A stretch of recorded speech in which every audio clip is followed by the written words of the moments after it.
Jadi betul puisi ini kami itu belajar setia, mempertahankan, memang mempertahankan kesetiaan itu susah ya. Perlu terus-menerus didasari dengan doa tadi seperti yang Bapak katakan tadi ya. Doa yang terus-menerus itu yang membuat kami setia.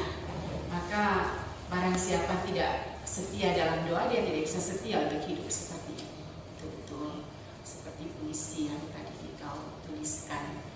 Kami berterima kasih banyak dari inti puisi itu juga mengajak kami untuk berefleksi sebagai biarawati ya, di zaman sekarang yang memang tidak mudah. Karena kan pengaruh HP, pengaruh segala macam bisa membuat anak-anak ini lari dari biara. Ada beberapa yang keluar dari biara hanya karena HP. Hubungan keluar yang tidak terkontrol. Biasanya mereka ini diberikan HP, tapi juga diminta untuk mempertanggungjawabkan penggunaannya. Ada yang tidak bisa mempertanggungjawabkan penggunaannya, sehingga runtuhlah kesetiaan itu. Maka pergilah dia.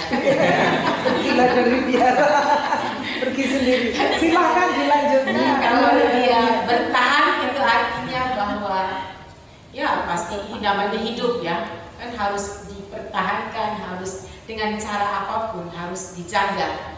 Nah, kalau untuk kita ini kalau tidak dijaga dengan doa pasti akan luntur dengan sendirinya. Jadi doa pribadi, doa sendiri-sendiri maupun doa secara bersama itu membantu kami untuk tetap setia itu tadi.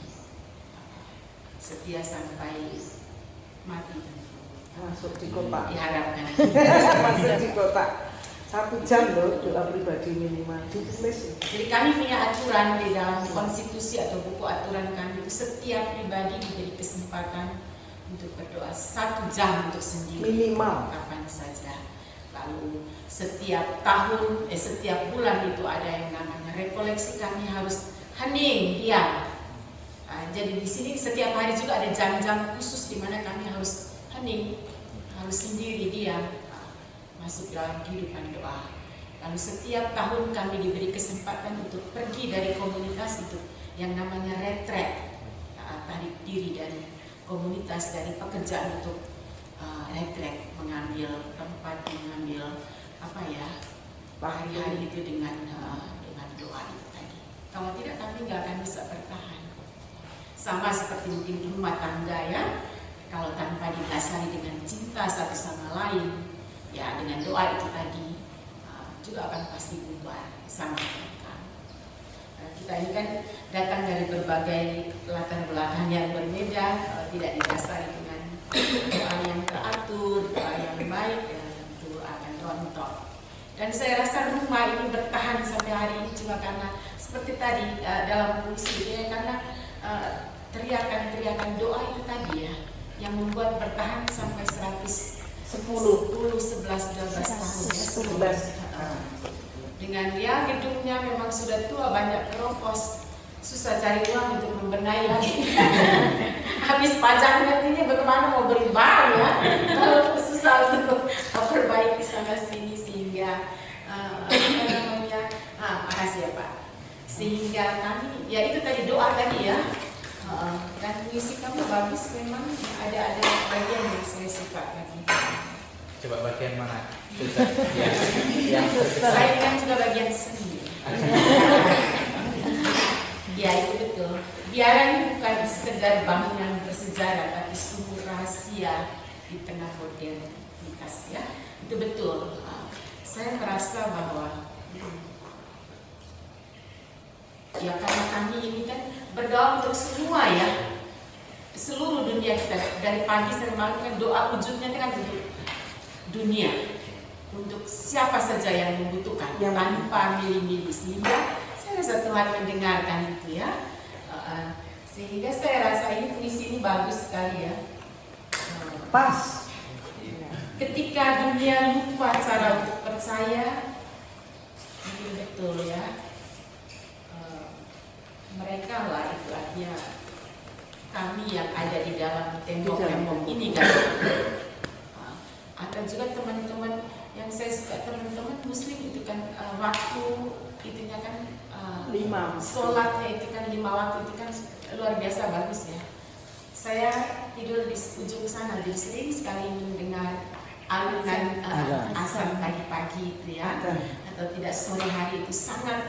Kadang-kadang kalau duduk sendiri merenung itu bisa meneteskan air mata ya. Oh ya ternyata luar biasa ya suara doa-doa yang dialunkan itu sungguh menjadi sebuah kekuatan.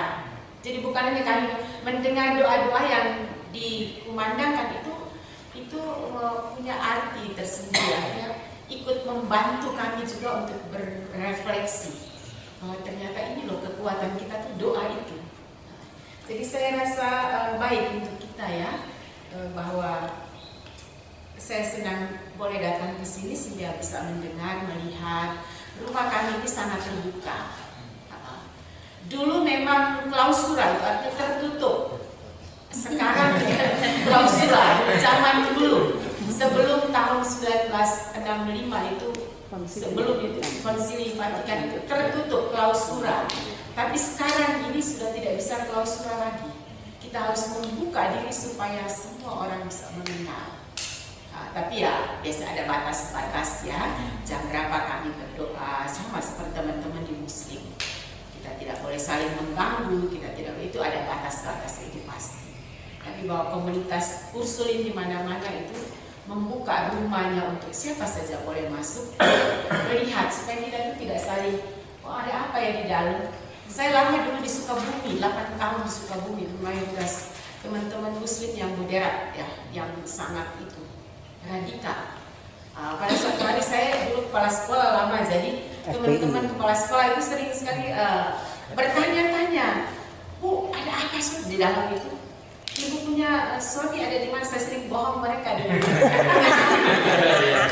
Ibu punya anak berapa? Saya bilang saya punya anak banyak sekali, jadi saya dihitung. Lalu kepala sekolah teman-teman dari negeri-negeri saya undang masuk ke biara, membuka. Lalu mereka kaget, ternyata begini ya. Oh kita boleh masuk, yes, boleh makan bersama di situ. Saya bilang begitu. Dan sesudah itu baru ya ternyata.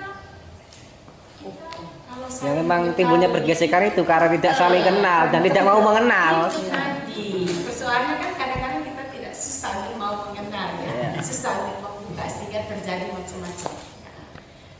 Dan saya senang komunitas Gus Durian boleh hadir di komunitas kami untuk ya kita saling mendengarkan. Jadi ternyata di Gus Dur kelompok ini punya macam-macam wadah untuk bisa berekspresi dengan bebas ya, baik itu ya.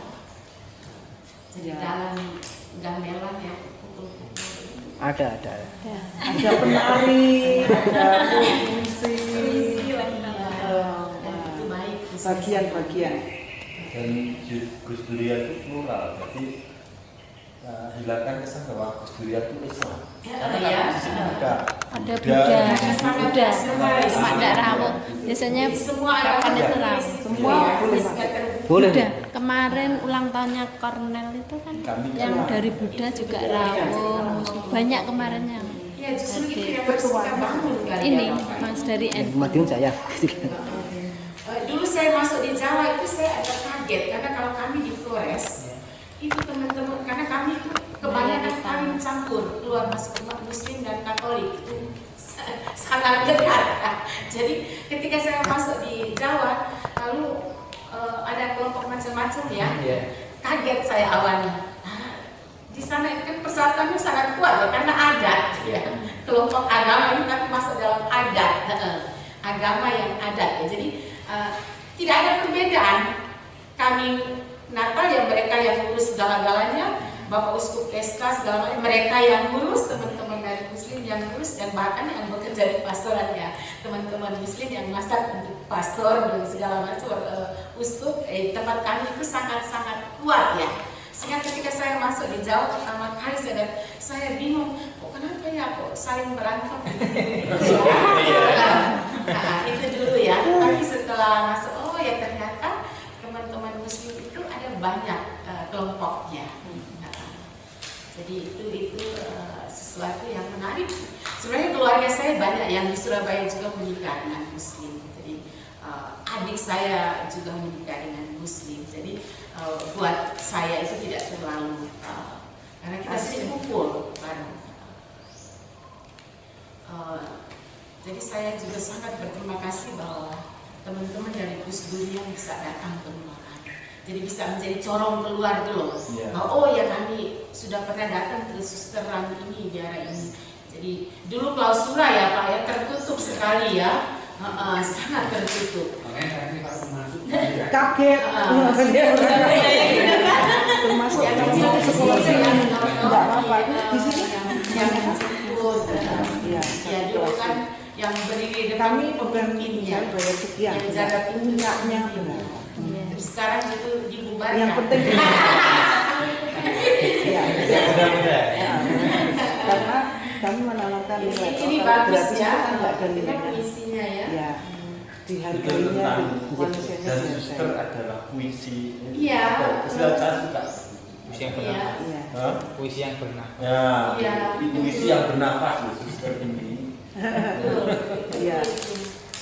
Dan saya tertarik tadi salib di dadamu, ya toh, ada bukan ini tapi penerang, ya toh, cahaya itu, tapi nggak hafal yang mana.